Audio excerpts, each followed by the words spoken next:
like a plan. What's up, guys? Welcome back. This is the 38th episode of the podcast. I've got a good buddy of mine from the community. He's been in it for a little bit, my buddy Chris Thompson. So, Chris, you and I were talking a little bit before this recording. You were telling me that one of your specialties is like kind of getting traditional cash wholesalers into doing more of the creative side. So, why don't you kind of kick us off? Yeah, Just tell us here, like how you got into real estate investing in the first place. cool. Well, first, thanks for having me on, dude. I really appreciate it. Um, so I started real estate when I was 10 years old. I was extremely grounded. Both parents worked, and I was not allowed to be left alone. And at the time, my dad was a real estate agent. So I got to go on my first home inspection. That was back in the day when they still used carbon copies and wrote the report on site and film cameras for anybody that can remember those things. I don't even remember what I did, but I just know I didn't do that anymore. So that was honestly my start into real estate, was obviously with my dad. Got out of college, couldn't find a job that really fit me, suited me, and then moved back to Maryland. I went to college in North Carolina, moved back to Maryland to work with my dad, and that's honestly what started it. So it was more out of being a realtor. And then that looped into, and my dad also was an investor as well. From, mostly he was flipping just for some extra cash, Hmm. side hustle, so to speak. And there again, as a real estate agent, sometimes we walk in places and they're like, well, would you just buy it? We can make the numbers work to where it's beneficial for everybody. Absolutely. I'll flip it. I'll do, whatever the case may be. So ultimately, I, have my parents to thank for that, for giving me the start that I had into real estate. So at 23, I got my real estate license, bought my first house, and I want to say by the time I was 24, 25, I bought my first rental property. Traditional, full doc, regular lender, through all the stuff. But I didn't know what any of this creative stuff was. Obviously, it existed, but if I'd have known back then, we always hindsight's 2020. But if I'd known more about this, then I could potentially be retired right now, but probably not. I get too much. Yeah, you're one of those, huh? You enjoy working too much. I do. I'm wired that way. As I'm getting older, and I'm 41 now. As I'm getting older, it's kind of like, all right, let's just get that passive built up to where that I can do what I want to do, and I can be lazy or go fishing or go scuba diving, spearfishing. I want to live in the Bahamas. That's kind of my ultimate goal. So catching what I eat and just kind of living the dream. But without enough passive income, I have to obviously be here to to work here. So Right. And it's uh, also just not killing yourself while you build all that passive income. exactly. You ever heard that one about the Harvard businessman and the fisherman in Mexico? A Probably, little but refresh my memory. it's a little parable that people tell. They're like there's a Harvard businessman, he goes down to like rural Mexico for a nice little vacation and he sees this guy, he spends time with his family, he goes out fishing, he brings his fish in, he sells them, he takes a siesta, he plays guitar, he does what he wants to when he wants to. And the Harvard Nice. businessman like kind of lays out this whole huge plan to get him from where he's at to like in 20 years he could take this to an IPO. And kind of the moral of the story is that the fisherman's like, well, what would I do after, I exit from an IPO? And he's like, well, you could lay around, you could fish, you could play guitar, you could spend time with your family, take siestas, right? So it's about Quality. building the dream lifestyle along the way and not waiting. And I still do, thankfully, I get to travel a lot. So I do get to experience plenty of that. Which honestly, one, I enjoy the breaks. Two, I enjoy the breaks away with just my wife and I. We have 5 kids. So I love the breaks away with just my wife. We love to get away with the kids also. So trying to find, I don't think there is such thing as a work-life balance. It's just work and continue to work and continue to work and make sure that you make time for your family. Because I can't speak for everybody, but for me, That's what I'm doing all of this for. Yeah, I'm enjoying it along the way, but it's more legacy to where my kids don't have to worry about where, their roof's coming from or where their food's coming from. They're still going to have to work. They're still going to have to work hard. I don't want trust fund babies, Hmm. but I want them to be secure. And then generations down the line to know that, hey, Grandpa Chris set everything up to where we don't have to worry. So Yeah. that for me, that's my ultimate goal is to be able to look back on my life and whenever that time comes and say, okay, my family's set, I'm good. And, looking back, it wasn't that bad. Anybody who's an investor at any point or in real estate in general, it's not always sunshine and roses. There's plenty of bad stuff to go along with it. And you just have to grind through it and figure out ways to, overachieve the adversity Yeah, especially being an entrepreneur in general, like anything you try to do on your own for is sure. never sunshine and rainbows.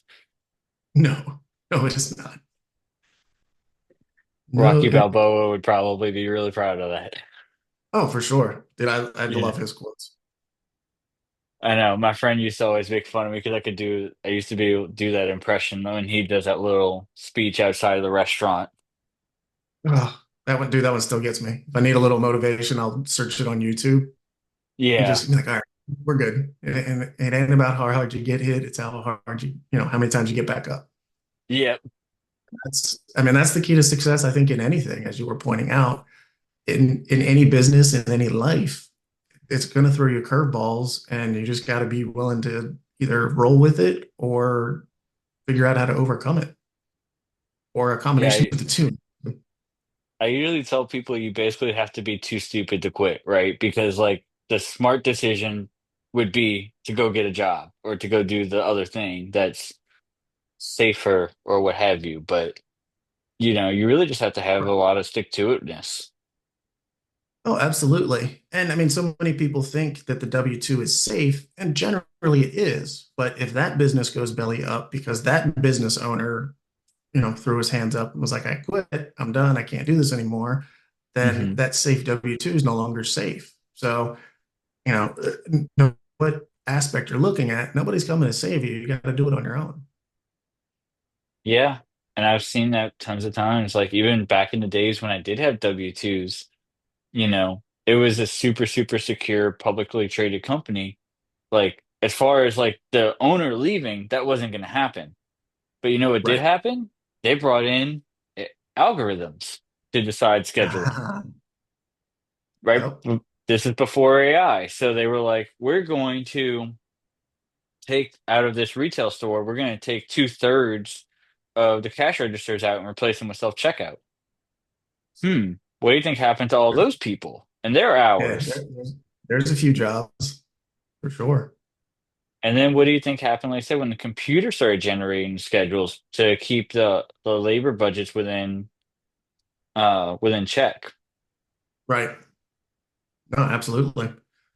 Um, and talking about AI, we haven't seen the full scope of it yet. I don't think we've even really scratched the surface, but there's a lot of jobs that are going to be replaced. I heard Pace talking on one of the 400 bazillion Zooms that he has, um, that he owns Start Virtual, which is the VA company, and Hmm. he's already bought all in on AI. Clearly, it's working for him, but it's going to put his own. He's into a new company that's going to put one of his old companies out of business. Yeah, essentially. So, it's, anything, this is just my opinion, but I think anything in HR, anything very remedial is already starting to get replaced with AI. I think the I next one kind on of the hope it job. replaces HR, for being honest. We don't need those um, people. right. And I mean, there again, that's one thing I really can't speak to. I've been self-employed my whole life. So I've never known what a W-2 is outside of, some college jobs here and there. Yeah, same. I've been self-employed since I was 19, Good for you. but my W-2s have been like you said, like part-time jobs to make extra cash here, extra cash there. you know, Mhm. buy beer money in college, whatever we were doing, Yep. being stupid. Um, so how long have you been in the community, by the way, Chris? I joined SubTo in May of 22. Being in real estate, and at the time I got in, I became a realtor at the end of 2006, right as everything started to nosedive down. So I got to Hmm. live through the lovely '07, '08, '09, '10, all of that fun. Hmm. Um, so as the market was shooting up again in 20 and 21, I knew something was going to change. I didn't know what it was. I just knew something was going to change. So I started looking for more answers, which, where does everybody go to? YouTube University. Found Pace, studied him for probably about 30 hours before I made the call to SubTo to just even inquire. And the day I called to inquire, I signed up that same day. It was, and it's been one of the best business decisions I've ever made. For, not because I'm retired already, but it has opened up my eyes. It's opened up my network. I mean, when I joined, it was under 8,000 people, and I think now it's over 15,000. So just being able to contact that many people across the nation, and I think now even a couple countries, to where, you know, if I need boots on the ground, if I need really anything, there's people in the community that can help, and they're already on the same kind of mindset of this is the route I'm taking. Not necessarily my sole business, but this could be your main business, your side business, anything under the spectrum. But there's always somebody there. And I most recently utilized that last month with property that I did a private loan on. I ended up having to take it back, and I didn't want it. The tenants, it was a midterm rental. The guy on the first, I was the gap lender. The guy holding the first didn't want to extend any further, and tried to get him to buy me out, and he didn't want it. He was like, I'm not paying any more than I'm already into it for. I'm like, well, I had to try. So I Hmm. reached into the community, found a phenomenal agent, Marcia down in Georgia, and Marcia Wright, and who was actually, I put a post up in SubTo. Abraham, I tagged Abraham Gray. He recommended Marcia. She was awesome. Ended up having to get 3 contracts on the thing before it finally closed, but she was on it, super communicative, and ended up getting rid of that property right at the end of the year and recouped between the interest payments and what I got back. I got back pretty much everything that I lent out on it. So, you know, having that just that readily available in the community was huge, because otherwise I'd probably still be sitting there scratching my head, or I'd have had to drive to Georgia to figure this thing out. And for as bad of a, situation that it was, grinding through, finding solutions. This one didn't work. Find the next solution. This one didn't work. Find the next solution. Oh, this one works. Great. So it's just continuing moving forward. Don't quit, and just keep hunting for answers, because somebody out there somewhere has that answer. It's just how deep are you willing to dig to find that person? Well, and to your point, even in the 12 months I've been in, it's grown 2,000 people. Because Yeah, it was 13 when it's I on a got rocket in. Now it's like, pace. it's ridiculous. Yeah, But, as much like some people don't like it because it's less personal. There's more people to kind of sift through who's about what they say they about, whatever. But right. it also just it gives you so many new perspectives. It gives you so much more access to knowledge, Oh, you know. absolutely, absolutely. Well, and I mean, you don't know what you don't know. Um, Another example that I learned quickly after joining, um, everybody kept talking about novations, and I was like, wow, that sounds really cool. What is that? Went through the Hmm. vault, listened to all that stuff, and I'm like, oh, I've already been doing this for 2 years. On the Hmm. retail side of things. So in 2020, I started a program. I came up with this idea that I thought I was a genius and the only person to ever think of it. I was wrong. Of But I course. call it my So I'm obviously I own my real estate business. I have a property management company and a small renovation company. So I was like, well, why don't I just kind of merge my retail with my construction company? So I'd go on appointments and, 2020, 2021, debatable what was the hottest real estate market ever. But this is kind of where that stemmed from was, hey, I got a call originally from somebody looking for me to manage their property. And then kind of going through and they changed their mind, like, no, we'd rather just sell. So that's when I was like, well, we can just sell it as is, or I can bring my crews in. We can do some painting, some flooring. I think we did a bathroom in that one and like half of a kitchen. But with that, I was like, we'll take a down payment, 50% down, and I will carry the rest until closing. So not only did I get the listing, but I got the paid on the construction, I got paid on the financing, and then I had a turnkey house ready to go that ended up selling for a whole lot more money than the numbers we were originally talking. And I was like, all right, we'll just test this out, see if it works. The sellers were super ecstatic and loved everything about it. And I think we had 5 offers within the first 2 days, maybe, and ended up even selling 10 or 15 higher than list. So they made out like bandits. So did I actually. So it was a win all the way around for everybody. The new owner got a turnkey house that was needed nothing.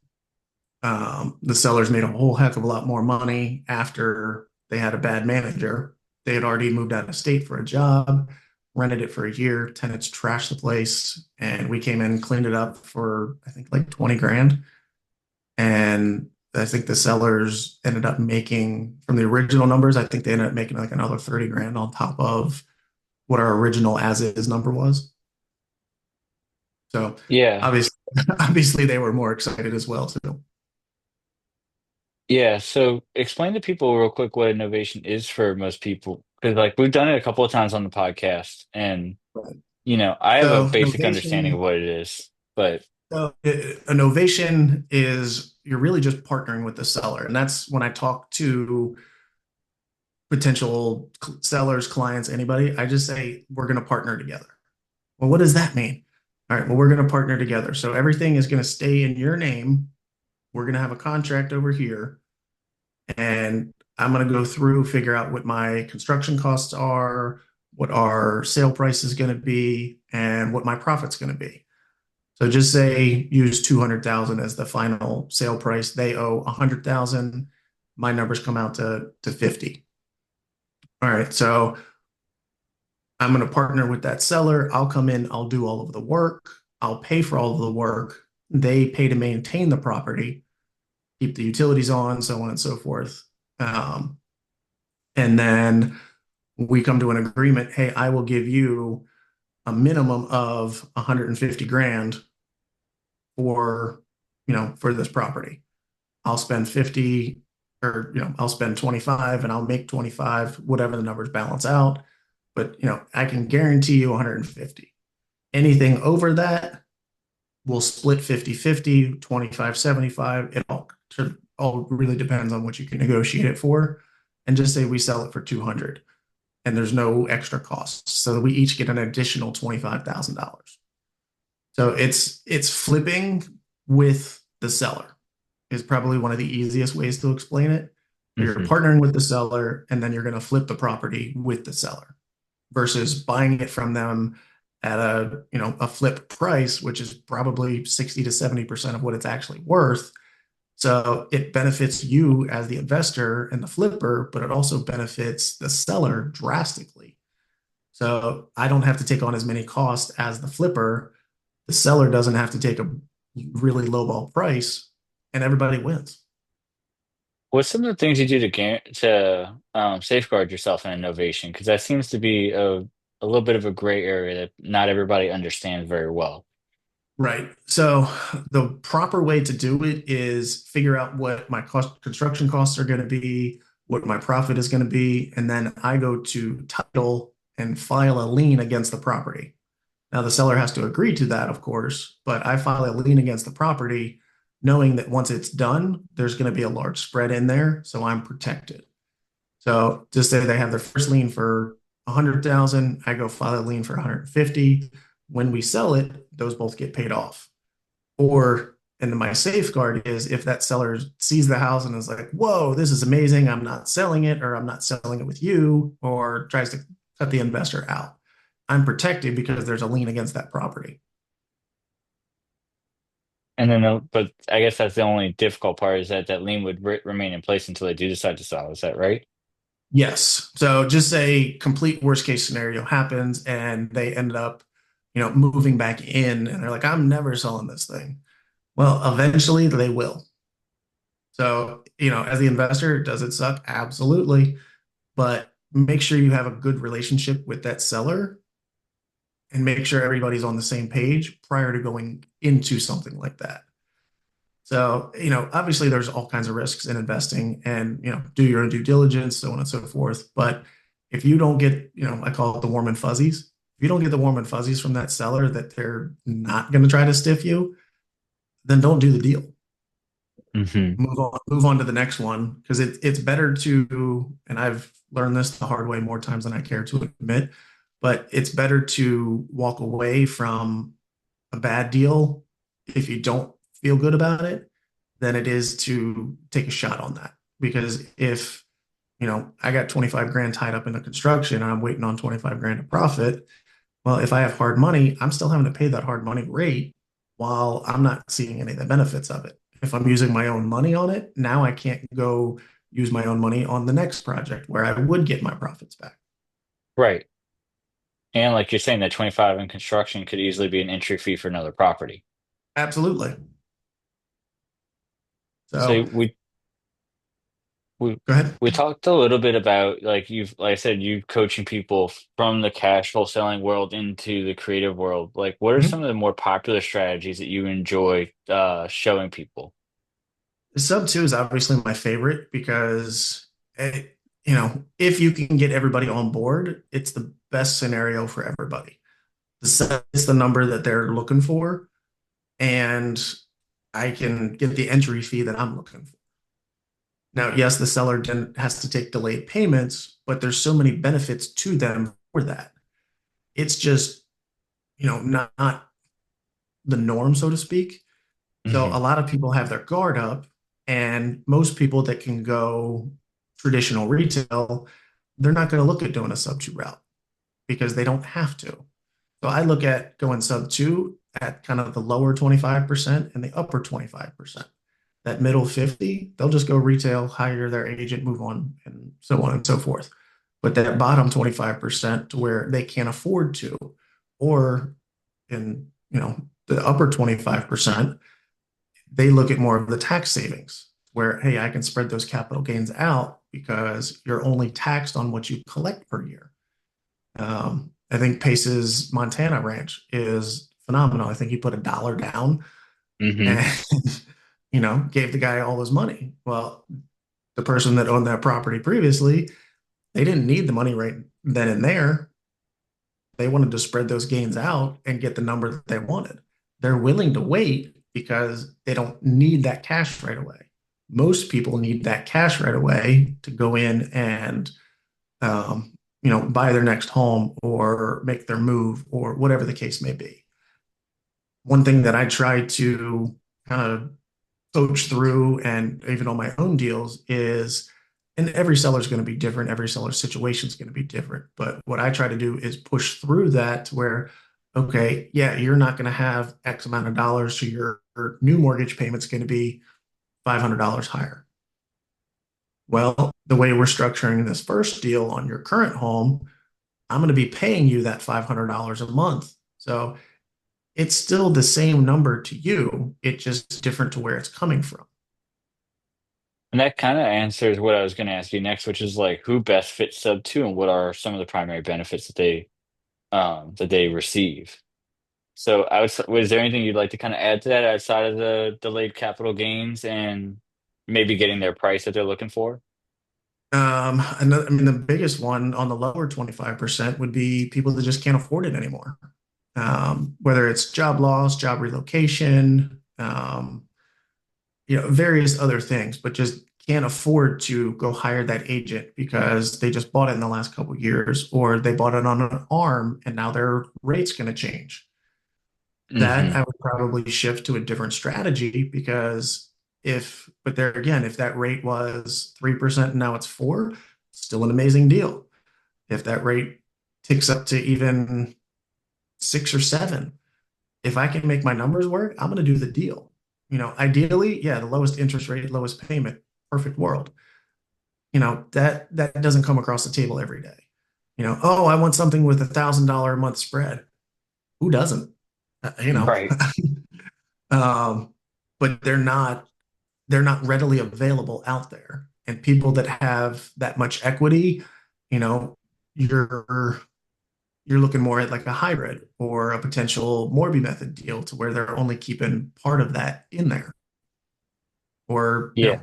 various other strategies. But it the numbers have to work. No different than just a regular cash wholesale deal or flip. The numbers have to work. If the numbers don't work, then it's not a win-win for everybody. And the one thing that's true in real estate, whether it's on the agent retail side or the investor side, even the commercial side, if it's not a win-win all the way around the table, it's not going to work. Yeah, I think one of my favorite benefits that Pace mentions on the lower 25 is if they do have too much equity, they don't have to bring cash to the table at close. Right. Because most people don't anticipate that. Like you were saying, right? Like you're paying down on interest first before you get to principal. So you might think you have 30 grand in equity in a house, but 30 grand in equity is still no equity. Right. I said that's just your cost of selling. Right. That's your You average know? cost to sell is 30, 40 grand between concessions, realtors, and Yeah, so I on and mean, so forth. national average across the country is 10% that it costs to sell. That's not going to be true everywhere, but that's obviously the national average. So if it's like, hey, I got 30 grand in equity, no, you actually have zero equity. Your costs are covered, but you're starting over from scratch again. So, hey, Mr. or Mrs. Seller, why don't you let me give you 5, 10, whatever the lowest amount from me that's going to get them to agree to it. Let me give you 10 to help, and then I'll make that 20 over time.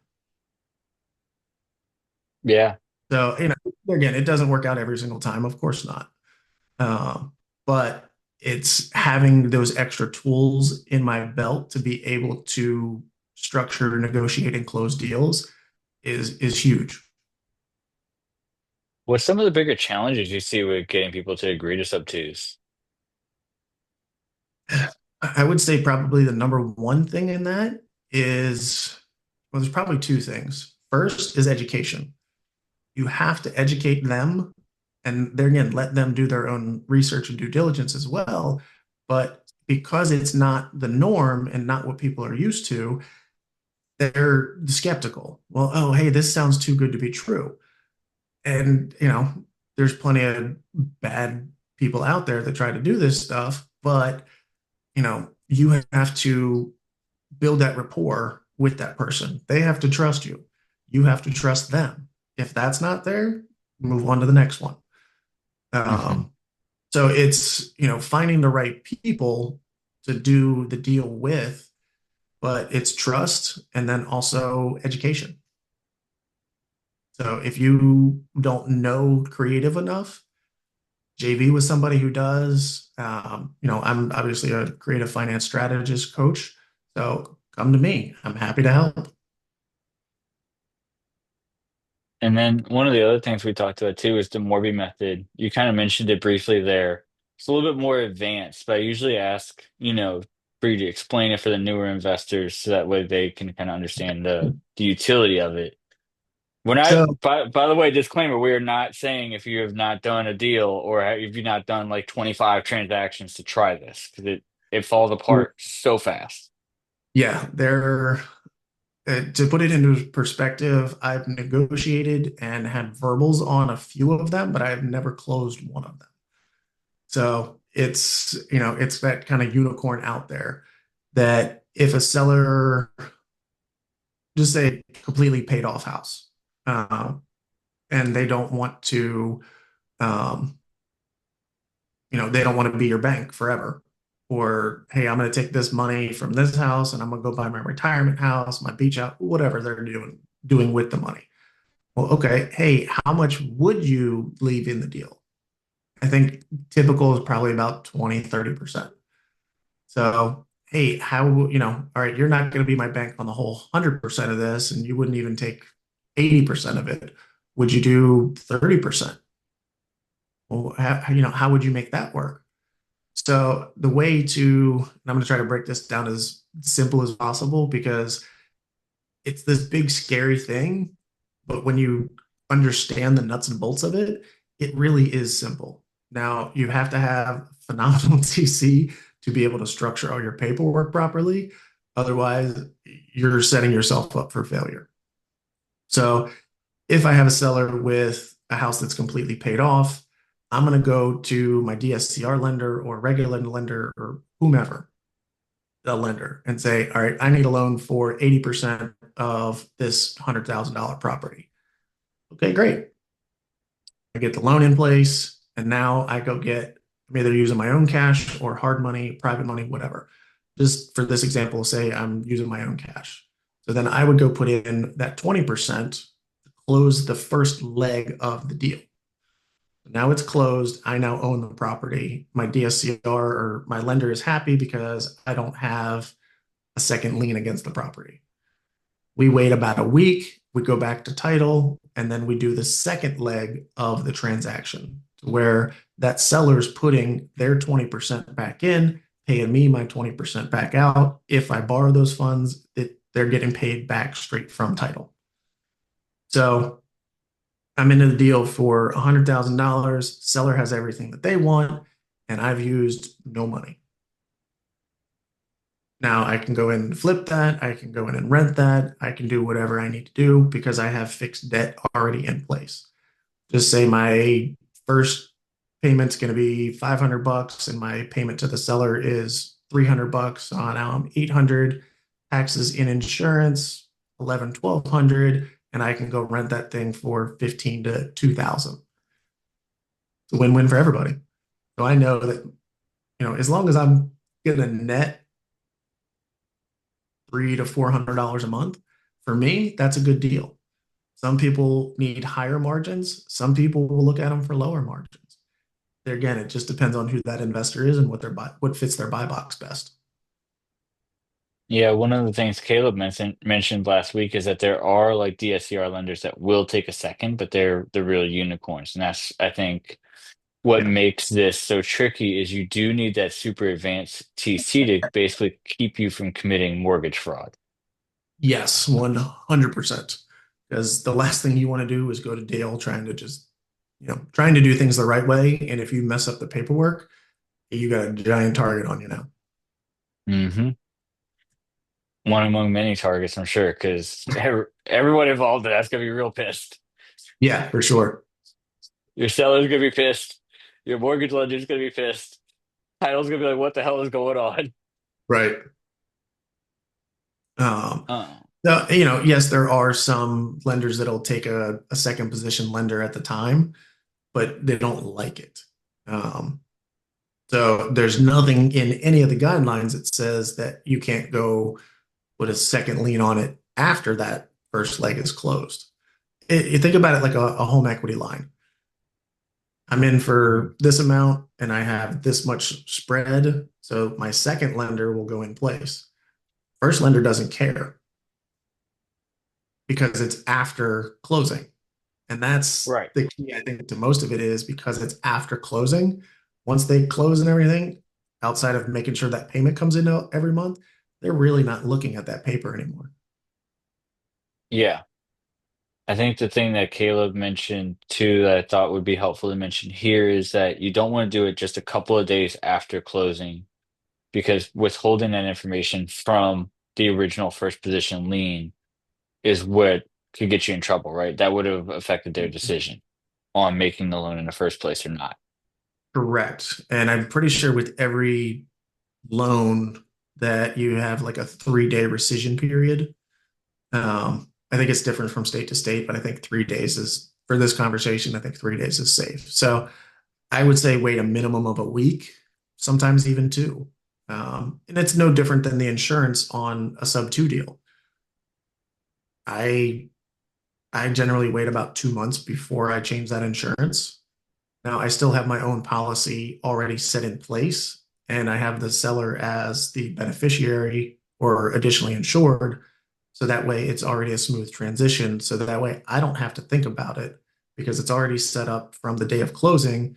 And then in 2 months, a month, 2 months, whatever, my insurance provider just makes that switch already. And they already have Mhm. everything that they need. Yeah, the insurance can definitely be tricky, especially if you don't have an agent that is familiar with sub-twos and how that works. Yeah, definitely find somebody insurance provider wise, find somebody that works with investors. Not to say that, your local person who does your own home, your cars, whatever, not to say that they don't know what they're doing, but no different than checking insurance for your own primary house. Talk to a couple people, and especially as an investor, make sure that they understand what you're doing. Yeah. Um, and every time I talk to a no insurance person, it's all right. Hey, do you know Sub two? Well, yeah, we kind of, nope, not my guy. Yep. Because all it takes is them to make the wrong couple phone calls, and then the next thing you know, you're doing sales coming. Yep, definitely do not want that.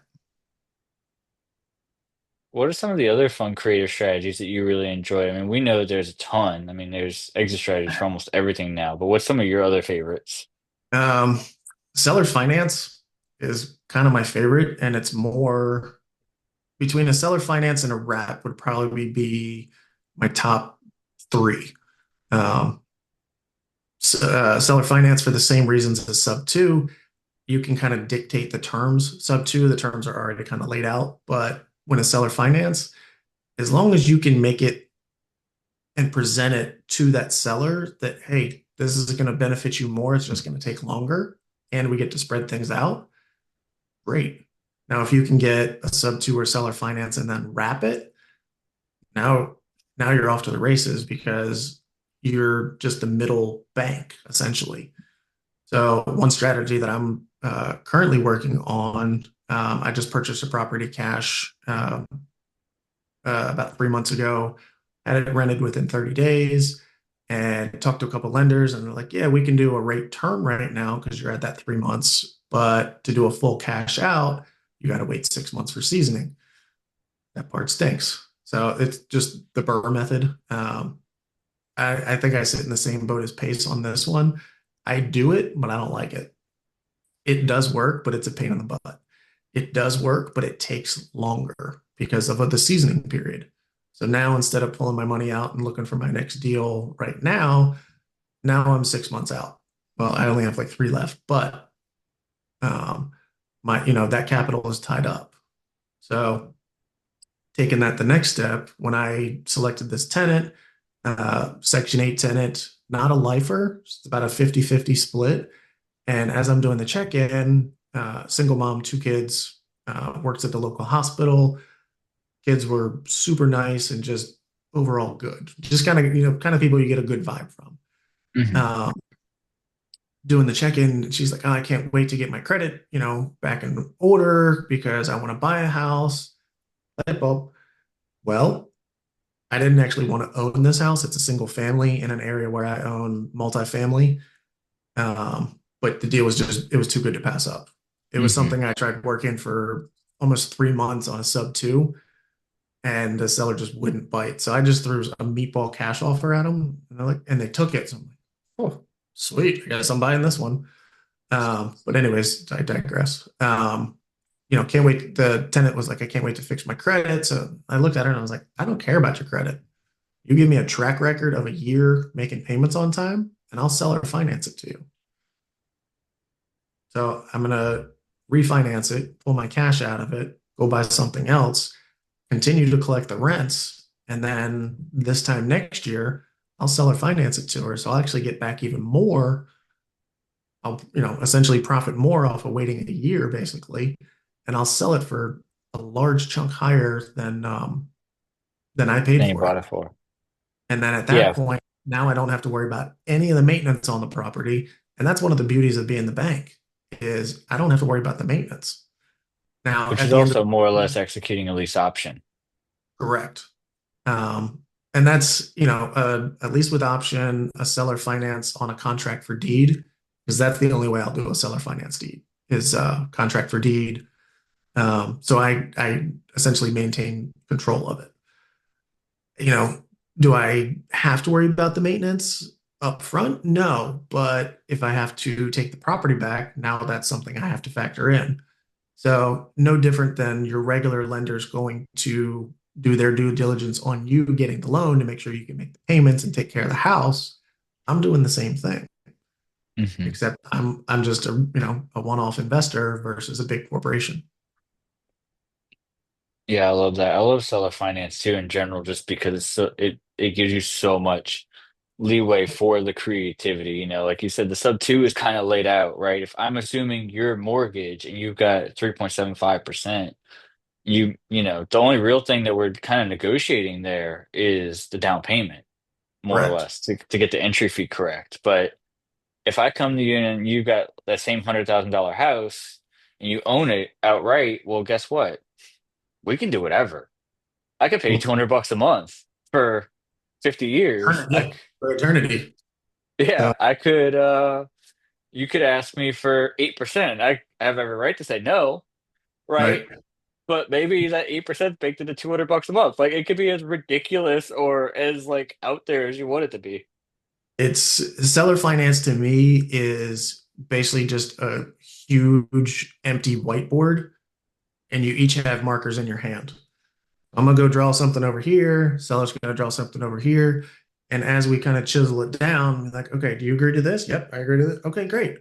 And I think that's the biggest beauty of creative finance and seller finance at its simplest form is there's so much latitude. And if you can dream it up, make sure it's legal, and get somebody to agree to it, you have a deal. The only disparity I found in seller finance is if you can't quite agree upon the value. And You're never is going to it, agree with the value ever. yeah, So, I would be willing to pay a reasonable amount more to get that seller financing at better terms.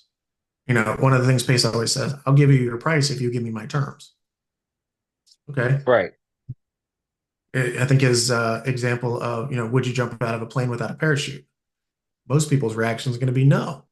Well, what if that plane was on the ground? Okay, different scenario. Right. So I'll pay you $1 million for that $100,000 house, but I'll pay you $1 a month for eternity. I Hmm. got the price. I got my terms. They're happy with their price. Their great, great, great, great grandkids probably won't even see it, but it's a heck of a deal for me. Oh yeah, agreed. And Cody Sanchez says the same thing. You can either have the price or the terms, but you can't have both. Correct. But One of where the I run into hitches with it is, like you're saying, it's one of two things. It's either A, they want their price and their terms. I've seen that because they'll come in with lot. the down payment too high and the monthly too high Yep. to make it worth your while. But the other disparity I've seen, and we had this on RV park, was the actual valuation. So they thought it was worth 650, and we're saying no, there's like an extra 100 grand in maintenance, like deferred maintenance here. Right. Like I can't give you that price, regardless of what the terms are, because Right. you're not agreeing to terms that would be sufficient to justify that. One of the best ways that I've found to combat that is, and I use this in my retail real estate as well. Let's get an appraisal. Let's have, here, my numbers over here, your numbers over here. Let's get somebody that doesn't care about you or I and have them go assess it. Hmm. Or, I've even gone to where, hey, I'm going to get my appraiser, you get your appraiser. We're each going to spend 800 bucks and then we'll see what those look like and see how close they are. So that's one way to essentially remove yourself from it. Yeah, you got to put some up front, but what's the end goal? Is spending that 800 bucks worth it? You have to figure that one out yourself. But now it's not talking about the numbers because somebody else, third party, is giving you that number. And ultimately, at the end of the day, what's something worth? It's what I'm willing to buy it for and somebody else is willing to sell it for. If those numbers match, there's a deal. If those numbers are skewed one way or the other, it's not a deal. Hmm. How different is that in the commercial space? Because you said you own some multifamily too. Is that like getting a commercial appraiser that much different? That much more difficult? Overall, the process is pretty much the same in terms of figuring out what it's worth. Now, commercial, they're taking more kind of a DSCR approach to where they're factoring what the rents are. If there's a lot of CapEx that is lacking, then that's also factored in. It's the same in a retail. So yeah, I'm probably not the best expert on this, but they're pretty much the same versus if you're looking at a ground up, they're looking at what it could be, what it's going to be versus what it currently is. So, Yeah. I have one 4 unit that I actually got SubTo a little over a year ago, and that one was brought to me from a bird dog. It's like, hey, I know you're into this creative stuff. I talked to this seller, and they're open to it. Wow, sweet. So that's one of my favorites. And they had an appraisal of, I think it was like 50 grand higher. House had been on the market for months, plenty of capex that still needed to be done. And we ended up agreeing, I think they had an appraisal at like 350. We agreed upon a price of like 290, 300 or something. Paid that seller out their equity. And I got a 4 unit SubTo with 4 detached garages. Nice. That's a pretty sick deal. I wish I could get one of those a quarter. Yeah. Because there was some capex that I missed. Ended up having to replace the entire plumbing stack 3 months in. Mm, That was not fun. But there again, I didn't do enough, I guess, inspection because I was just so excited about the deal and looking at what the numbers were. And I'm like, this is going to be great. So I had to put more into it. There again, I could have looked at it and it would have been great. And we did look at it and it was like, all right, well, we'll plan to replace this. And then 3 months in, we got a bunch of pinhole leaks in the things. So I was like, well, I guess we're doing the whole thing. Um, and that's one thing that a lot of, wholesalers and just people in general don't really grasp of buy and hold. If I'm buying and holding something, I'm generally going negative for 2 or 3 years with what I have to put into it before I even make back to zero. But once I hit back to zero, just say I do that in 3 years and I own the property for 10. So then I have nothing but cash flow minus, all the incidentals, capex, so on and so forth. But that's an infinite return for 7 years. That's pretty amazing. But yeah. getting into that mindset is, wait, I'm going to buy this and I'm going to make money monthly, but I'm negative for 3 years. Why would I do that? And that's one of the biggest switches to go from wholesaling and flipping to buy and hold. Yeah, that makes sense. As well as, like you said, just go straight back to the negotiating table. Say, hey, look, let's just each get Right. an appraisal. Because that was what had them anchored higher was they had an outdated appraisal. Like it was no longer valid. It wasn't within 12 months. It was like 18 months old or something. But I think they just kind of found a good old boy and said, hey, what do you think this thing's worth? Yep. Because that property was not worth anywhere close to, it was like 981. Oof. Yeah, no, Yeah. you can definitely, run into some issues with that as well. Um, but and there again, it depends on the people you're working with. If somebody's trying to stiff you, you do it long enough and you can sniff it out as soon as you shake their hand. If Mhm. it's just a good, solid person that's working to, yeah, they want to make money, but they're going to work with you. All right, now you got something good on your hands. So what else have been some of your other favorite like acquisitions? It sounds like that fourplex, like you say, if you could do one of those a quarter, it would have been great. But any other Oh fun man. stories? Um, I would say my best deal I've ever bought came from a wholesaler. Property was in Ohio. My markets are Ohio, mainly Cleveland right now, Hagerstown, Maryland, which is about 40 minutes north of me. That's really where I'm kind of focused on buying right now. But this deal came to me, it's about an hour outside of Cincinnati. It was already under a lease with option. Seller wanted some astronomical amount, wholesaler wanted some astronomical amount. And I looked at it, and I'm friends with the wholesaler. And I looked at it and I'm like, I mean, this could work, but your entry's way, way too high. Within a week, that entry was already cut in half. And then it was, I think, three or four more negotiations, and I got it down to the numbers I was comfortable with. And then the sticking part for me was, hey, I don't like the paperwork on your lease with option because it was horribly written. So I made it my contract contingent for the existing tenant buyers to have to re-sign same terms favoring me versus favoring the tenant that, hey, if they're not going to sign this, then I'm not going to buy it. So I made my purchase contract contingent upon the tenant buyer signing my lease with option documents. Obviously, it all came from SubTo.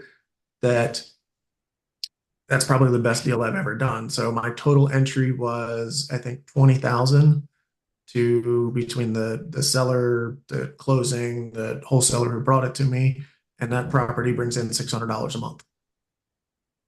Oh yeah, man, that's pretty sick. So, and there's, I think, 2 years left on that lease with option, and they make late payments.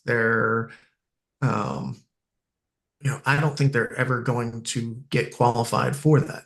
So when that time comes, like, hey, let's do it again. Hey, I know the last time they charged you 10 grand for the purchase option. You know what? I'm only going to charge you five. Now I can increase the rent and I just got an extra 5 grand. And if they don't agree to it, then I sell it for what it is because there's a ton of equity in this place. So not only did I get a great cash flow deal, I got a ton of equity in this thing. And it's a SubTo deal. So the interest rate is not the greatest. I think it's like 5.5. But I look there again, don't only focus on one aspect of it. Look at the whole picture.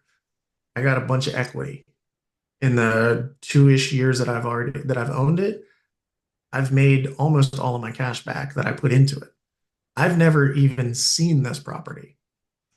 I went into the community, found somebody in Ohio, and this is when we were still using Kajabi, so it was a whole lot easier. Or no, Discord, sorry. We're on Kajabi now. Went into the Ohio branch, found somebody, and was like, hey, can you go walk this property just to make sure it's there? Hmm. So he FaceTimed me while he was there, or we did a Zoom so I could record the whole thing. So the only time I've ever set eyes on this thing is from somebody in SubTo who did a Zoom with me walking through everything. And typically, this is not something I would have bought. If I'd have looked at it or somebody would have, and a wholesaler that I didn't know, been like, oh, dude, that thing is garbage. No way would I do that. It's probably one of my best properties. Those are the most fun properties to walk. What are you talking about, Chris? Oh, no, don't get me wrong. Now, on the flip side, I've bought stuff sight unseen that I've had people walk through, and it was a complete nightmare. Um, Yeah. because there was just so many things untouched. But the thing I liked about this one the most is it already had a tenant buyer in it. I looked at it and I was like, well, there's a risk in everything, of course, but I was like, this is pretty simple. So, you know what? Let's do it.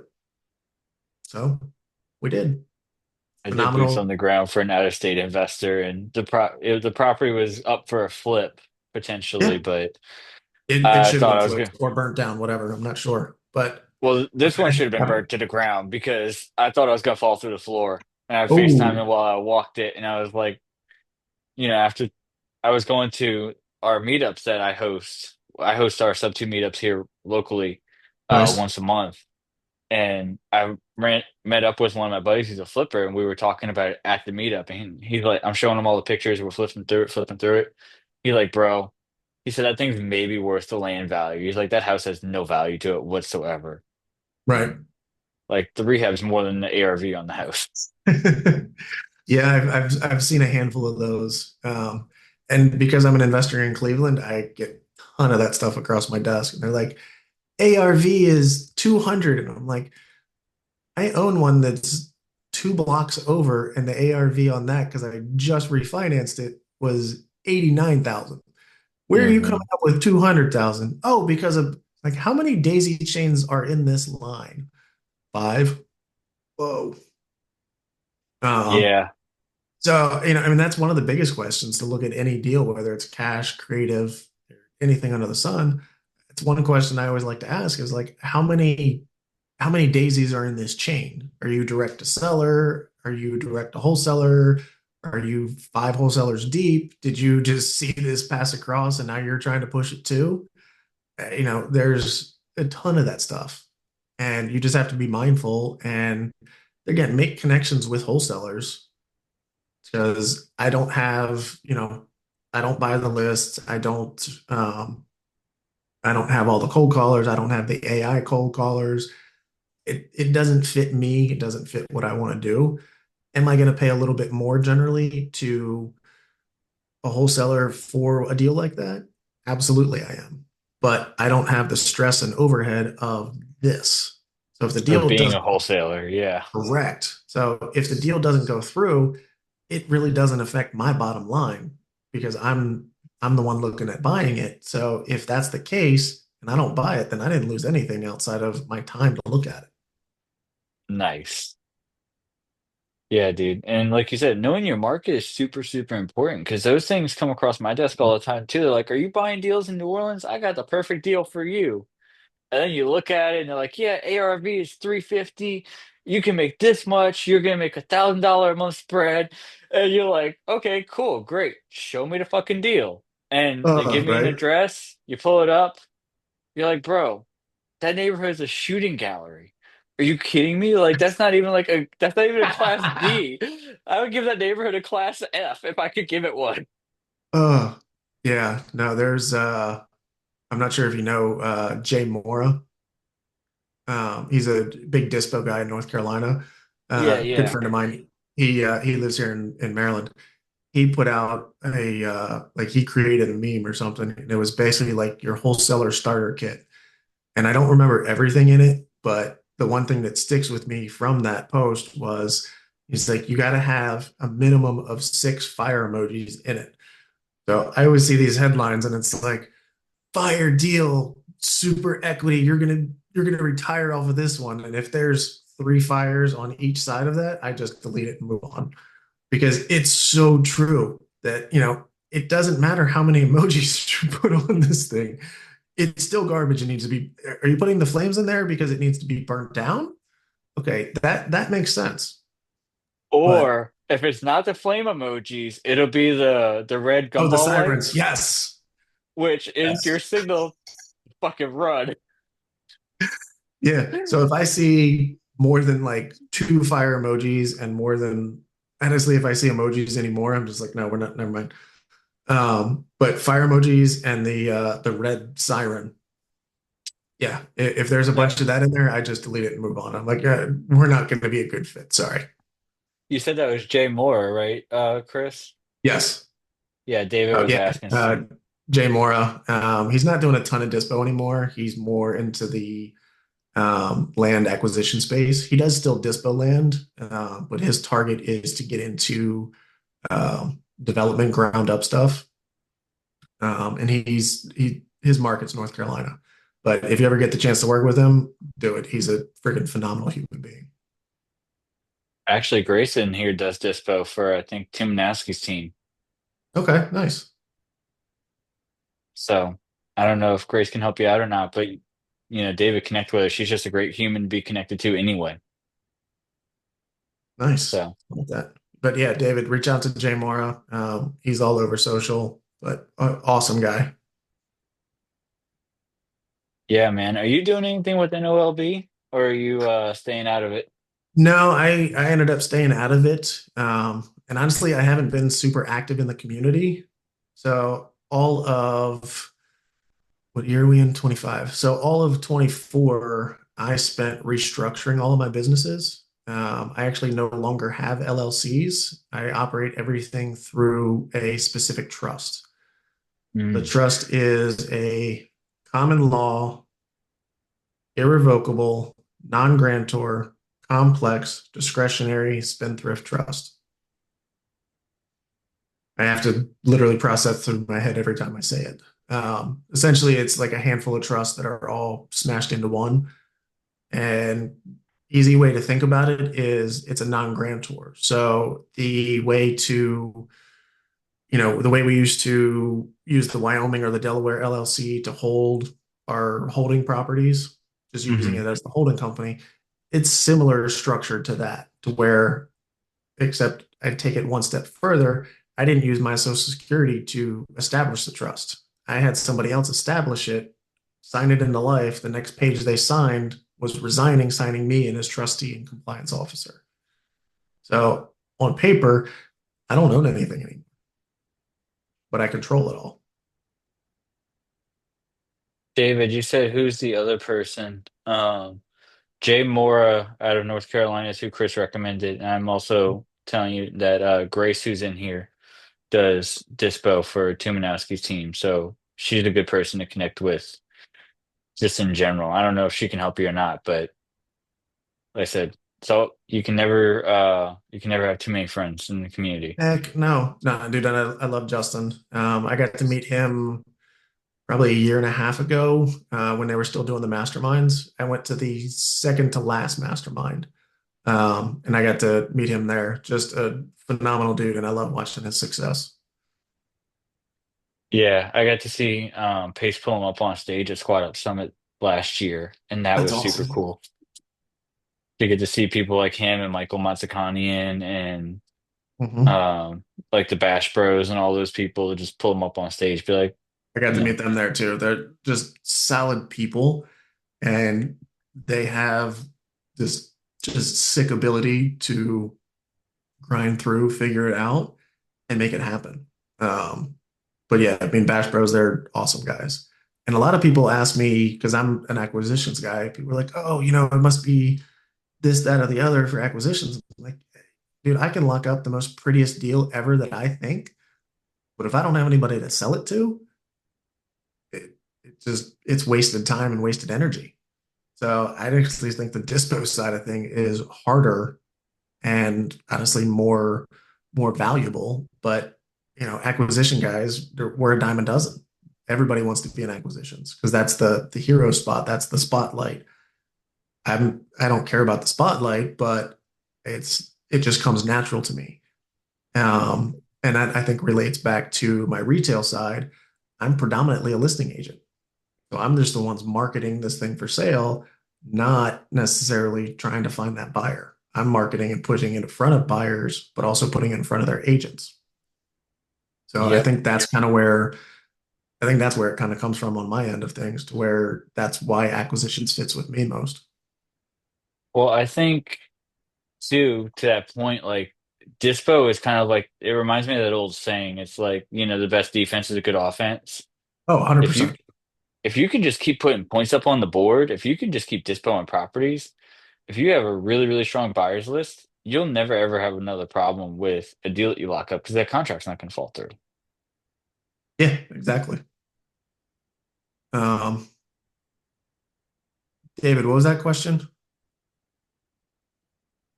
What name? Just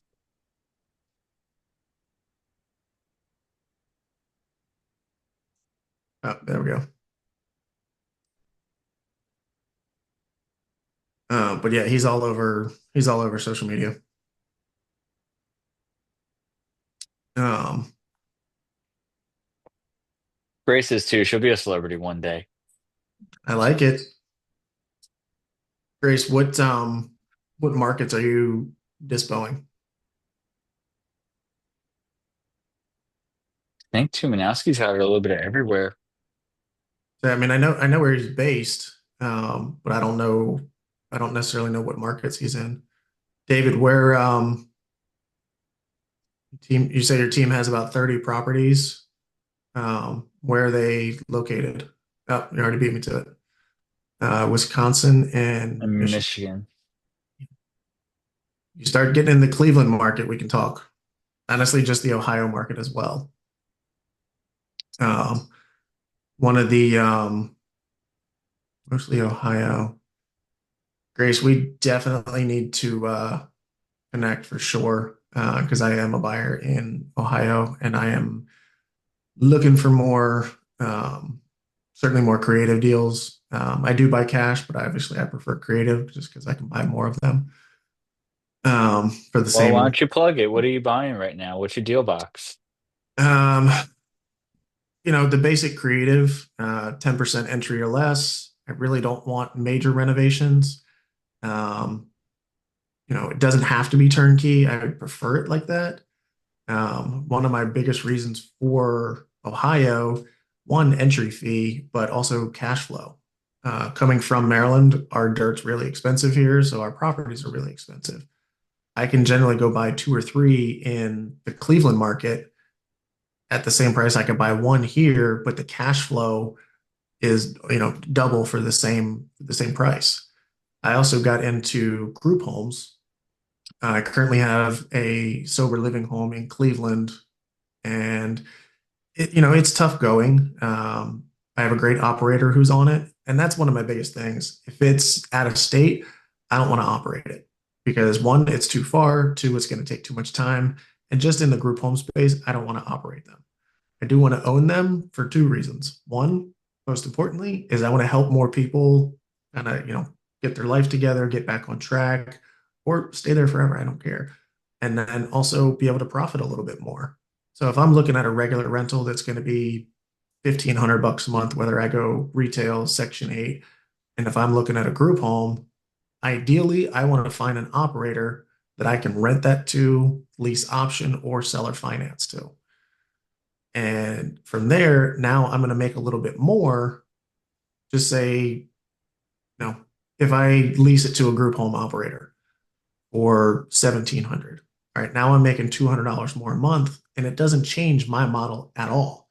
But it gives Hmm. somebody an opportunity to start a business that doesn't have the capital to start that group home. And that's what they're passionate about is that day-to-day helping people. So if I can find more people like that, and I had the honor of speaking at a group home conference in Cleveland a few months ago. Just made some connections in there. And I got a call 3, 4 days ago from somebody that's in Dayton. Hey, we saw you talk here. We like everything you're doing. And we want to take this house down. So essentially, I created a bunch of bird dogs to go find me deals. Hey, and I already know that they're going to want to either have me structure the deal and then buy it, have me structure the deal, I buy it, and then lease with option, or seller finance it to them. So I basically have bird dogs looking for properties that I have five exits to. Nice. So there again, it's slow going. It's just kind of getting going, but I've got two people right now that I'm working with, and somebody sent me a property in Akron 2 weeks ago. Still trying to get the address so I can go through more due diligence on it. And from that conference, I met somebody who has 3 or 4 homes already operating, and they are an operator in Akron. Reached out to that woman and was like, "Hey, great to hear from you again. Let me know and I'll go walk the property for you." And I was like, "I don't know what the condition is. So do you have, trusted contractors, so on and so forth?" "Yeah, I got everything you need because I use them on my house all the time." Sweet. So it's more, and I think that's kind of more of where like the creative mindset comes in, where it's like, all right, group homes, I can help more people and I can make more money. Great. Everybody I know that's operating group homes, especially within the community, they're like, don't do it unless that's, you're going to live it in and day out and it's in your backyard. Don't do it. So I took that advice and started finding people that wanted to do that. And it's no different than finding a good property manager on a traditional rental or a short-term rental, whatever, um, Hmm. where that's what they're passionate about. I'm passionate about owning property and making passive income so I can go spend more time with my family. And if there again, it all falls back to that win-win all the way around the table. So if I can, and the lady in Akron, I was like, "Are you looking for a new home?" She's like, "I might be, but if I'm not," and there again, when somebody says they might be, it's what are the numbers? Hmm. No, no different than me as an acquisition guy. Hey, what's your number? I don't know. Okay, well, let's figure that out. But she's like, I might be, but if I don't, then I know people who are. Okay, sweet. To me, that just screams, hey, referral fee. Okay, Yep. I'll pay referral fees all day long. So Akron for me is probably 4.5 hours. So worst case scenario, I could get there if I had to. Um, I don't want to. I don't ever want to see any of the properties that I buy. But that's just kind of where I've gotten to. And that's honestly what pushed me out of state because I'm here locally. I am a realtor. I am the contractor and I am the property manager. I have Mm. very blue collar mindset of if I can fix it myself, I will.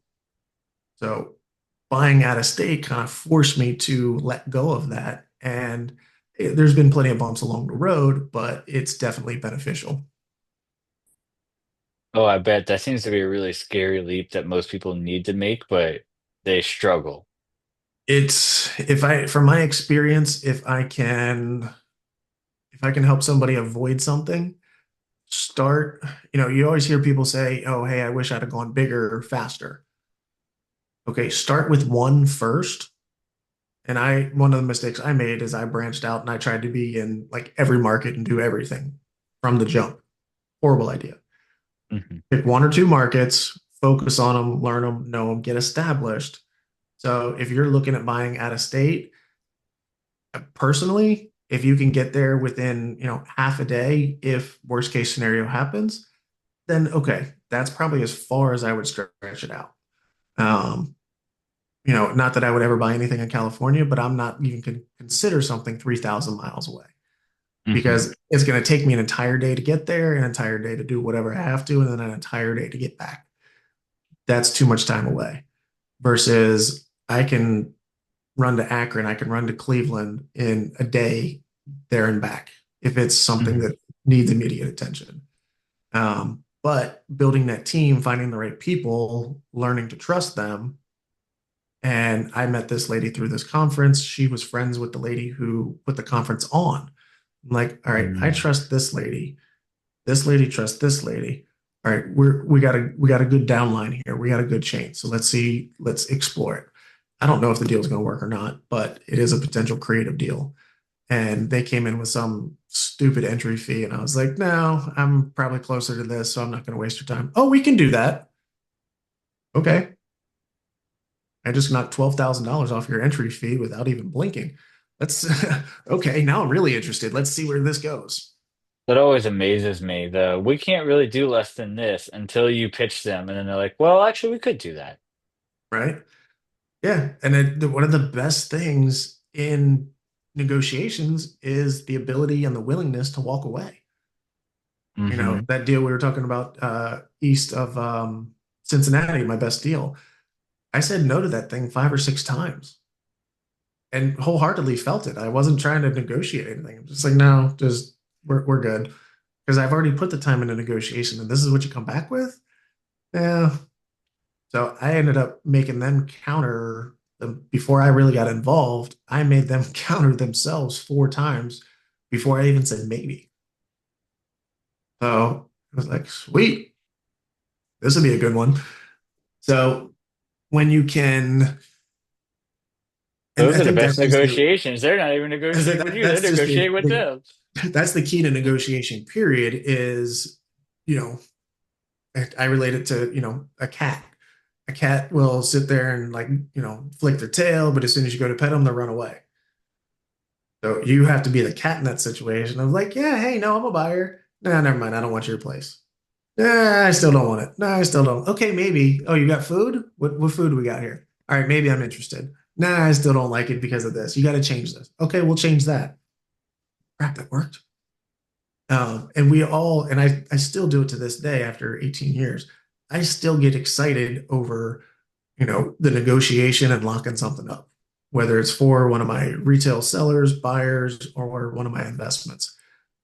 Celebrate the small wins. It can be the small, you can get past a home inspection and that's a win. You can get past a contingency and that's a win. I am still a child in that aspect. And, I'll do like some cartoon like jump or goof around or something. And be like, yes, I did it.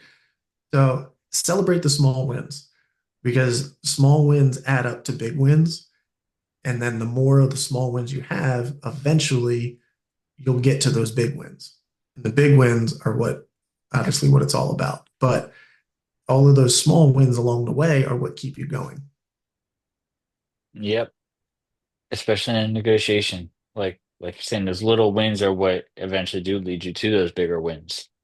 Hmm. Because like you said, we had to walk away too. Yeah. We had to walk on what would have potentially been a pretty sweet deal. But they ended up coming back and saying, well, we did all these improvements. Okay, cool. Show us the proof. Crickets again. Who Imagine knows? that. I know, right? Who knows? Maybe in 2 or 3 months they will come back and they'll be like, we have photos and receipts that we did all this stuff. Great. You made the improvements that we asked you to make. Like, Yeah. If you'd have done this 3 months ago, I probably would have paid you more for it. well, and that's the thing is we would have agreed to the verbal offer if the property looked like the pictures, but y'all Right. use dated pictures. Like it's like going on a date and finding out you use like 7 different filters. Those are my favorite. Um, and I can't speak to all MLSs, but our MLS like tags its own little logo in all the pictures once we load them in. So I'll Mhm. see pictures and it'll be dated like 4 years ago. And I'm like, hmm, wonder why you're using an old picture and you've been on the market for 90 days. Now, if it's, coming soon or it's the first, or just hit the market, and that was what they were just using until they got the professional pictures or their own pictures, whatever. But if you're 90 days in and you still have a picture from 4 years ago, I'd be willing to bet it doesn't look like that anymore. Mhm. Yeah, we didn't have a way to check timestamps on pictures, but I can tell you for sure when you walk it, it does not look like the pictures. Like that abandoned car was not there. The Yeah, landscaping right. was done. This electrical box looked like it was Dakota in those old pictures. Yep, I've been down that road a time or two.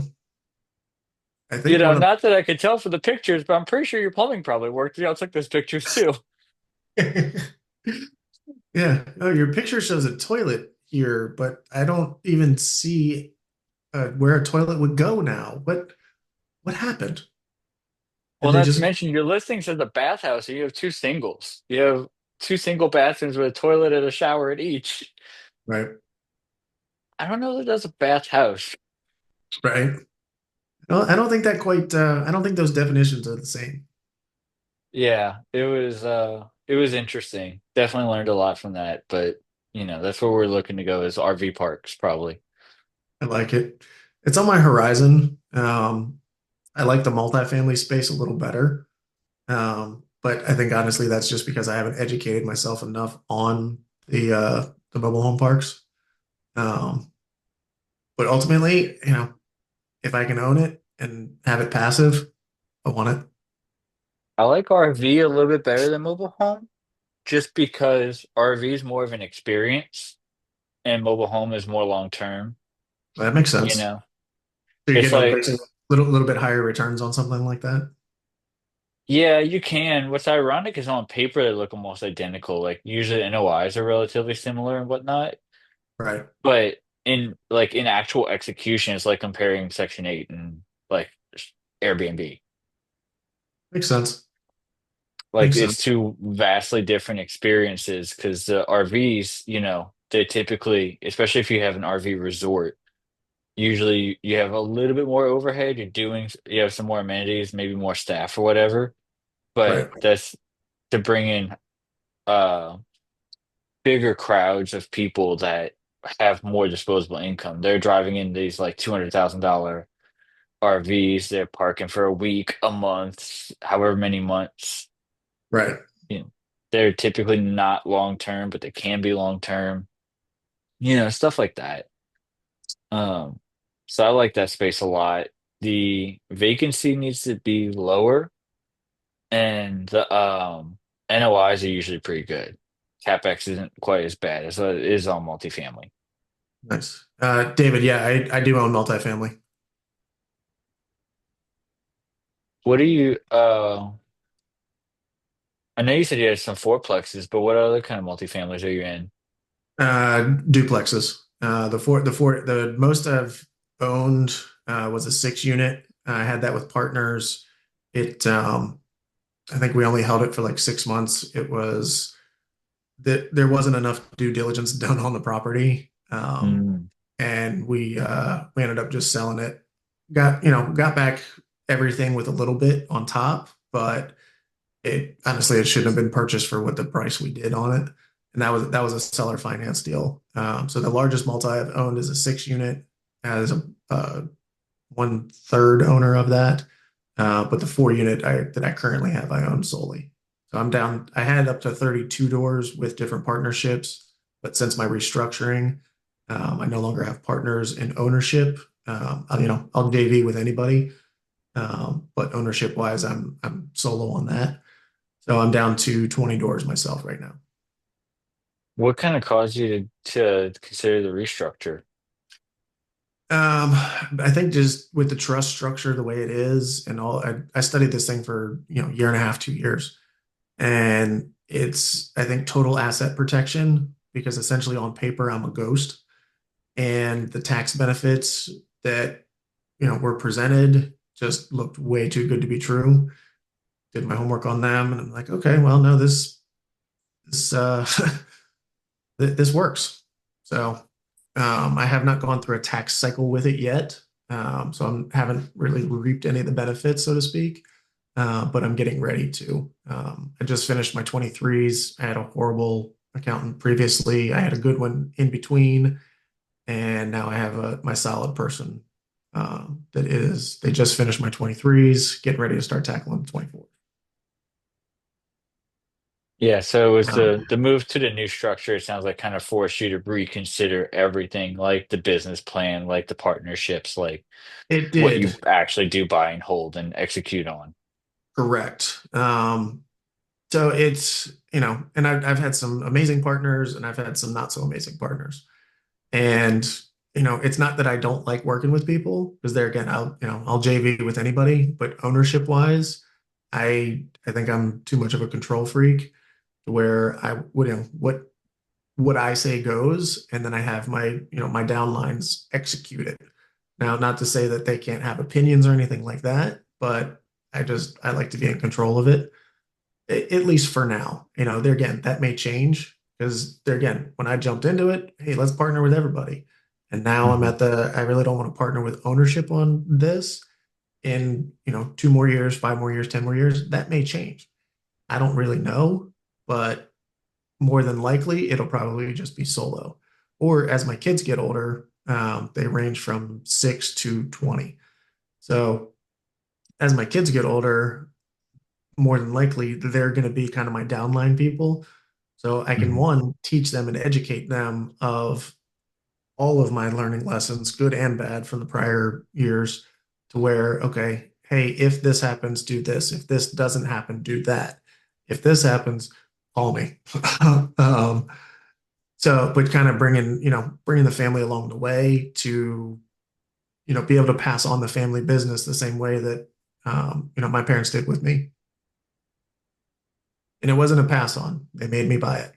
And that's probably one of the greatest things they could have ever done is make me buy it instead of just give it to me. Because I had to earn it, it just made it to me that much more valuable. So what did that look like? What did that, kind of buyout look like for you? I didn't even realize it, but it was on terms. It was just my dad said, "Hey, here's what I'm gonna do," and I looked at it and I'm like, "All right, yeah, that's reasonable, that's fair." Checked all the boxes, but it was zero down. Essentially, I bought his book of business, his database, Mhm. and every one of his clients, I would pay him a referral fee out on it. So it was, we're going to do it for this amount of dollars, and it expires at 5 years or 50 deals. I think I ended up doing 37 deals in those 5 years with his prior clients. So, I got to ride the coattails of the business that my dad built and obviously be able to execute on it. And then he got the benefit of he's retired. Now he's still an investor. He owns a bunch of rental properties down in Florida now, and he tinkers with them and fishes in between. So, I guess realtors, real estate agents, real estate investors, we really never retire. Hmm. I know I don't want to. I would love to take my 80-hour weeks down to 30 so I could, do what I want with the other 50 hours that I'm doing something. But at the end of the day, it's a passion and it's honestly a way of life. And you'd be And bored. dude, I'd be bored out of my mind. Like my wife and I want to retire to the Bahamas. We want to go live on a boat and, catch everything we eat, so on and so forth. She's like, what are you going to do with all that extra time though? And my wife and I have been together for 9 years now. But we've known each other since seventh grade. So she's like, So she knows you pretty well. yeah, she knows me. And she's like, you're gonna drive me nuts. You can't be around all the time. I'm like, honey, I'll take one of the boats, go buy one of those big tanks, stick it on the front, and I'll go catch bait and then sell bait. I'll be out of your hair every day until noon. Don't worry. So that's one of the things we laugh about. But yeah, no, my retirement gig just for giving me something to do. I can go be a guide somewhere, and we go to the Bahamas a decent amount. So I've been able to make some friends there over the past couple of years. And I'm like, hey, you run a charter business. Why can I just come work for you? Like, we're years off, but I'll bring my own boat. I'll work for peanuts. Honestly, it's just to get out and do something. So it it's on the horizon. So we'll see how long that horizon takes to get there. But the magic number to, I think, not have to be a realtor, not have to be a property manager, not have to be a contractor. I think that magic number is going to be about 50 doors. From looking at what my numbers are right now, to be able to, be financially free, it's going to take about 50 doors. So I'm almost halfway there. Yeah. And like you said, that you'll be there before you know it. Hmm. Very true. Very, very true. I like how Which your I'm, dad which structured I'm it totally though looking too. forward to. Oh, dude, I bet. I'd be looking forward to Coronas on the beach in the Bahamas too. But I like how your dad structured that because I think he struck kind of a balance there. And I hate using the word balance, but There's no such he thing in this life. But there's yeah. not, but he struck a pretty decent harmony there between like I'm going to give my kids something and some level of security without taking away the hardships and the difficulties that come with owning the business, Mhm. right? Like you had a level of security of like you didn't start this from the ground up and bang your head against the wall until you figured it out. He already did that for you. Right. And one of the things that helped me out a lot was there was no monthly payment to it. It was only when a deal was done. So if I'd have had to, pay monthly on it, it, you know, 37, 38 deals over 5 years was great, but sometimes there wasn't deals for months in between. So Hmm. the way that he structured it was, I mean, that was really probably my first entrance in business to creative finance. So David asked a good question. He kind of asked like, how did you structure that goal? Like, how did you come up with that rough calculation of like 50 doors will make me financially free? Um, One, knowing what the 20 doors I have right now are bringing in, and then knowing what all of my active income stuff is currently producing on a monthly basis, and then also knowing what my monthly expenses are. As I said, I have 5 kids. My 20-year-old, he's in trade school. I have a 17-year-old getting ready to go to college, and I have 3 kids in private school. So we're looking at homeschooling some of the younger one, the younger two for sure. I'm pushing for my 14-year-old who's a freshman now, because that would be a large chunk of change right there that would then it's just biggest thing, figure out what your numbers are, figure out essentially what your fixed income is going to look like, and see if you can live the life you want on that. So knowing where my numbers are with 20 doors, if I keep the same numbers at 50 doors, the same spread margin, if I keep that at 50 doors, now that just soaked up my active realtor, my property management, and my construction on a monthly basis. So now I don't have to go look for that because it's coming in every single month. And all I have to do is check in with my team who's handling it. And probably be a little conservative too, I imagine. Like I'm sure, like call it maybe 45 doors would hit your goal, but it's like let's round up to 50. Let's make this a little bit, let's overshoot by a little bit. Right. So, if I'm targeting $300 or $400 a door net a month, okay, then I'm going to get there faster than if I'm targeting $100 a door a month. Now, am I going to pass up a deal at $100 a month? It's probably going to depend on the entry. If I can get into something for, essentially zero down and all I'm doing is paying closing, I'll take $100 a month. If I got to put 10 grand into the property and I got to put 10 grand down, that 100 is not going to cut it for me. So a deal like that, I would probably either walk away from or try to wholesale. And, there again, if I knew somebody, I wouldn't actively go out and try to push it as a wholesale deal. But if I have a buddy or, if I something comes across my desk in Ohio and I now know Grace, hey, Grace, this thing's not a big enough spread for me. Just you take it if you can make money off of it. Awesome, great. I would just pass that along. What did I just do there? I just made a new friend. So the next time Grace comes across a deal that and she knows what my buy box is, she's gonna add me to that buy box list and probably put me at the top because I didn't charge her for that fee. So at the deal I passed over, she may think it's garbage, she may think it's gold. I don't know. But if I'm sending something over going, hey, just if you can make something off of this, great. Send me the next one you get. Okay, great. I just made a new friend and now, it I just built a new relationship and now hopefully I just went to the top of her buyer list. There's a lot of people that won't do that too because of that fear of like, oh, they might not reciprocate. I might just give them a deal and not get paid. Mhm. And relating that back to my coaching, obviously I charge for it, but on my website, you can go get my calculator, you can go get my contract, you can go get I call it my breakdown sheet. It's really just all the information you need to gather for a creative deal. It's all on Mhm. my website for free. Like, you want to tackle this and go do it your own and you don't want to, pay for my experience? Great. I wish you the best of luck. Here's everything I use for free. So Nice. there's going to be plenty of people that just go take it and I never hear from them. There's going to be plenty of people that will go try it on their own, fall on their face, and come back. Hey, I did this. Here's what happened. Now I want to hire you. Sweet. And coaching, no different than everybody else. I have different tiers. It's, if you just want me to analyze your deal and walk through it with you on a Zoom, great. If you want me to JV the deal with you, great. Here's this menu option.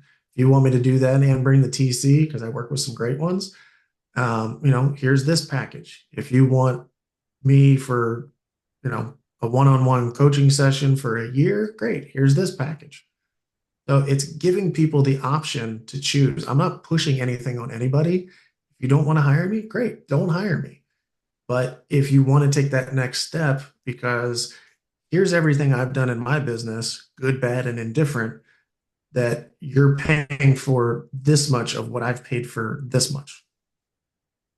So there's really not a ton of new information out there. So a lot of it is, I wouldn't even say my secrets, but my experiences. And hey, I've paid, $100,000 for all of my education and coaching and over the years. Let me help fast track you. Let me help you try to avoid the mistakes that I made or the mistakes that I know are out there that I was able to, from whatever, I was able to avoid that. So that's ultimately what it is. So yeah, it's the nuts and bolts of a creative deal and just helping get more deals across. But a lot of it's mindset as well. Before that gets lost in the sauce, I want you to go ahead and plug that. Like, where do they find you? Where do they connect with you on socials, websites? You know, where do they get your calculator and deal Um, breakdowns? so I'll type it in the chat here also. But my website, ChrisThompsonTeam.com, has all of that stuff on there. I don't think my coaching stuff's up there yet. My VA is still working on it. And Instagram, Facebook, TikTok, YouTube, and LinkedIn are the social platforms I'm on. Um, Instagram, I pretty much have the same handle everywhere. It's just at Chris Thompson Real Estate. Hmm. Um, and that's going to be across the board on everything. Personal Facebook is just Chris Tomp, Tomp, Thompson. And I post pretty damn religiously for the last 4 or 5 years, at least 5 days a week. Um, Hopefully, a lot of good content out there. I'd say it's more of like a vlog style of, hey, this is what I'm doing. I'm going to look at this house for an investment. I'm going on this listing appointment. We're going to look at houses with this buyer. And generally under a minute, all of my long form stuff is on YouTube. Um, if you find it valuable, go subscribe because I'm still trying to build that thing up. But a couple years ago, before it got whole lot harder than it is now, Instagram was something I focused a ton on. I think, 11,500 followers on there, versus my YouTube, I have like 350 people. So still trying to build that one up. Yeah, always trying to catch fire because it's not easy on any of the platforms, that's for sure. David, it's nice to meet you too. So there's a couple other questions. You know, start to put a bow on this. About three final questions here. One is, you know, we're in the beginning of the year, we're in January. So what does 2025 look like? What kind of big projects, plans, goals do you have on your plate right now? 5 doors per quarter. That is my number one target right now. Um, because obviously that'll put 20 more doors in my portfolio this year. I would love them to be multifamily. I don't care if they're not. But with multifamily, I could buy 5 unit buildings this year and I can hit that number. Or I can buy 20 single families or townhomes. Or I try to stay away from condos. Um, but ultimately, 5 doors per quarter will, in a year, almost hit that 50 doors. So if I can grind through and push through, and I would say I truly got serious about investing when I joined SubTo. And that was 2.5 years ago. May will be 3 years. So when I went down this rabbit hole, I had the heart to heart with my wife, and I was like, this is probably going to take 3 to 5 years. So after 2.5, I feel like I have, and not that I'm not going to make more, but I feel like I've made all my mistakes, and now I can start stacking on top of that to go forward. I'm pretty sure it was Cody Sanchez that put something out recently that was like, the most successful people I know aren't the smartest, aren't this right here, C student. Um, Same. it's the people that make the most mistakes the fastest, correct them, and keep scaling. So, Adam, just say you and I were taking off and you're more reserved versus I'm just go, go, go, go. I've already made 3 mistakes, fixed it, and I've already scaled to here before you've taken the step one because you're still in the research phase. It's the speed to paying the ignorance tax. Exactly. And I've I've paid dearly for that over the last year. Um, but I've lost some hair. It's a lot more gray. But I am, from going through all the struggles that I've gone through, I've still tripled my net worth in the last 2.5 years. And Yeah. that's awesome. That's awesome to say. Because I went from 5 doors before joining SubTo. I went from 5 doors, all traditional, to now I'm at 20 doors within 2.5 years, and they are solid. So, my A students work for C students. Amen to that, buddy. I think it's also I highly phenomenal to recommend keeping say, some. Yeah, definitely keep some A students in your circle. My wife was a straight A student without having to open a book. She is phenomenal at bouncing ideas off. She knows real estate, and she's also a psychologist. So even if I'm trying to hold something back, she can see through it anyway. So, but having somebody, having that A student just to get a different perspective. I think it's Elon Musk said, he's like, I didn't go to Harvard, but I got 58 Harvard degrees that work for me. Okay, sweet. I don't want to go there. I don't want, and no different than Pace talks about. I don't want to know what it takes to make the dough. I want to know how I can own that entire loaf of bread and then slice it up and sell it in pieces. Yep. So if I can It, figure out one of my favorite books, I just read it for the second time, probably 3 months ago now is when I finished it, but is Who Not How. mhm. Love that book. And it's, the most successful people in the world are some of the laziest people in the world because they'll come up with the idea and then they'll figure out who to go get to implement. Like somebody from the outside looking at Pace, that man has like 20 or 30 businesses I think that we know about.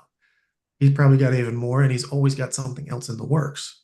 How is he able Mhm. to do that? Because he puts the right people into place. Now, you're not just going to be able to pick the right person from the bat, Pace included. I think he said it took him 7 partners before he and Cody Barton teamed up. Made a lot of mistakes. So it's how quick can you make mistakes? How quick can you recover from those mistakes and then move on and take what you've learned from these mistakes, turn them into learning lessons, and then scale from there. Man, you just gotta watch out for those women that are smarter than you. Oh, dude, I got one of those too, unfortunately. my wife I is don't hands get away down with smarter than I shit. am. Yeah, Yeah, bro. no, Mine's hands down. She is the brains and the beauty. I'm the grunt work. I feel that. See, mine definitely has the same qualities. Like I said, I don't get away with shit, and it's probably supposed to be that way. Oh, it absolutely is. Absolutely is. And then one of my other questions I ask everyone on the show is, if you were sitting down with a brand new investor, what would be some of the advice that you wish you would have received when you first joined? Ugh, that is a phenomenal question, and I love it. Um, it's honestly, I think a lot of the stuff that the community has now is uh,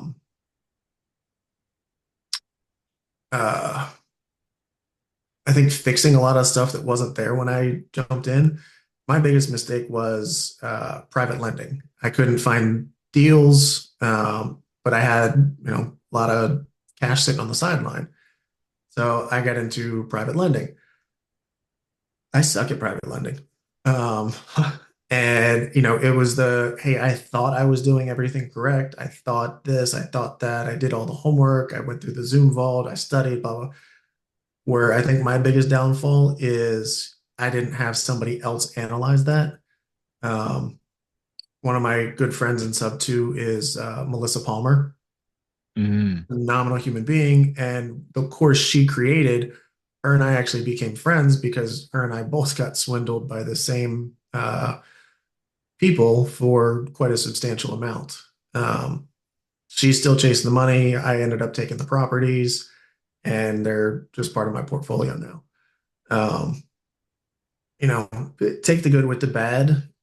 But from a lot of my bad experiences, I've come out with a lot of good ones as well. So you got to be willing to kind of look through that silver lining of, you know, hey, this is all the bad shit that just happened. All right, but I got 3 really good friends out of it over here. And that friend brought me this, and then this, and then this, and then this. So not every bad situation needs to stay bad. You mhm. just have to finish grinding and going through it. Um, but sorry, back to your question. Starting out, Number one thing, find your market, learn your market, build your team, and then have somebody else verify it.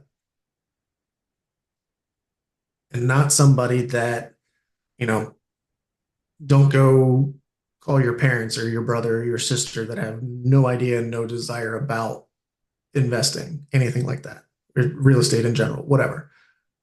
Reach out to somebody in the community. Reach out to, somebody who's been your friend forever if they're on kind of the same level.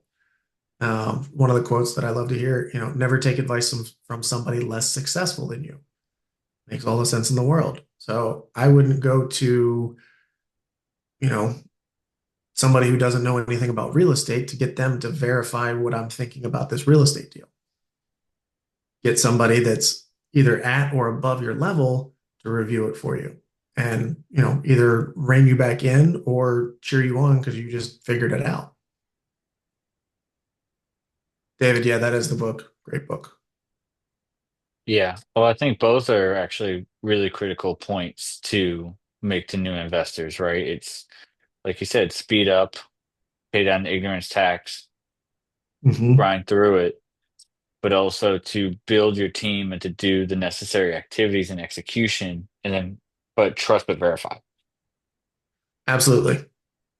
And as soon as you think you've done enough due diligence, and that's where it kind of rolls into the, analysis paralysis.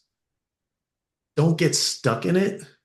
But if you think you've done enough due diligence, do some more, or just call a friend, hire somebody like Mel Palmer uh, to do that for you. And that I think is going to be probably one of the best or better safeguards for you so that you don't make a lot of the same mistakes that I've made. One thing that I did do well, I ended up, I did 5 private loans. I'm currently in a lawsuit with one of them. One of them did exactly what they were supposed to do, and the other three, I own those properties. So it's kind of like overpaying for them, but you know, it sucks right now because yeah, I overpaid for them now, but in 10 years, I'll look back and be like, oh yeah, no, those were great lessons learned, and I've made millions of dollars since then on just this. Hmm. That's So, phenomenal. you have to go through it to truly get it, I think. But, if I can help somebody turn a mountain into a speed bump, the emotional capital I get off of that is phenomenal. Yeah, and I bet it's all worth the bullshit you had to go through. Oh, there's been a lot of that shit, dude. Oh yeah. Believe me, I'm sure we could talk for hours Oh, about the hard lessons learned, especially when you're self-employed for that length of time. Like I said, for me, 13 years. It sounds like for you about 18. yep. It's there's a lot. Dude. Yeah, no, if I was smart enough 18 years ago just to restart recording everything I do in a day to day, I would have my own sitcom on some network somewhere as reality TV. Be like, how is this guy successful? He's stupid. He's retarded, if I can say that. I don't know. Sorry, whatever the new term is. I'm not PC if you couldn't We tell. we don't follow politically correct shit here. Okay, good. Okay, good. So this is Yeah, not the place for that. yeah. No, I'd be like, oh, this guy's fucking retarded. How is he successful? It's because I fail faster and I figure it out and then I just move on. I'm, without, saying it's not possible, but I'm too dumb to fail because I don't stop trying. Too I stupid think, to quit. That's what I yeah, tell them. I think it's too stupid to quit. I like that. I mean, one of my favorite lines is from Alex Hormozy. Out of any situation, whether it's business or just life, there's only two outcomes: quit before you succeed, or you succeed. Hmm. Oh, oh shit, that's amazing. There's only two options. There's not 18 options of the what ifs. No, it's either yes or no. So that's that, and then I think my favorite one that I heard probably around Thanksgiving was. Oh, crap, now I just forgot it. Yeah, lost that one. Well, I'll give you one to part on, and that is that it's actually Vince Lombardi, which is that leadership is not a way. I mean, leading by example is not a way to lead, it's the only way to lead. Yes, 100%. Oh, just came back to me. Um, and I shit, lost it again. All right, well, we'll leave it at the Vince one. But that, I mean, that's how I learned was I tried to lead myself and my company when it was a company of one as if I had a company of 100. Yeah, no, and that's the way to do it. And so many people are, oh, you got to crack that whip. Crack and whip. You have to out as the business owner, you work for everybody else. Hmm. Just plain and simple. If your employees are outworking you, then you're not working hard enough. And that right there, if most people knew, it would probably save them from getting into business in the first place. 100%. If you're not willing to put in 3x at minimum what your employees are putting in, it's not for you. Just, yeah, just don't do it in the first You place. know, the entrepreneur life, you want to be willing to work 80 hours a week just so you don't have to work 40. You know, Dana White, love that man. You know, Beginning, there's no such thing as a vacation. There's no such thing as a break. And with technology now, everybody's got a, computer in their pocket, whether it's Apple or Android. We're accessible everywhere. If there's a Wi-Fi signal, we're accessible, which is a blessing and a curse all at the same time.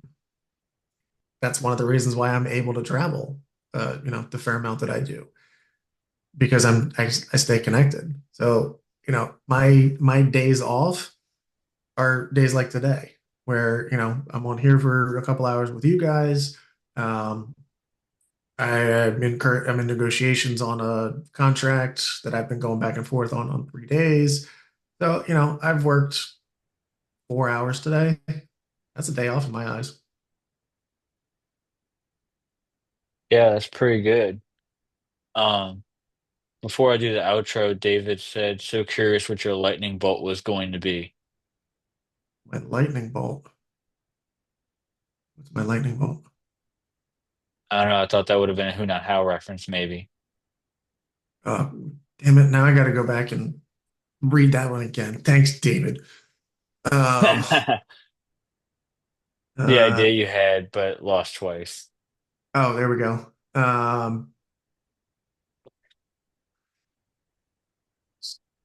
As soon as you accept that everything in your life, good and bad, is your fault, you're free.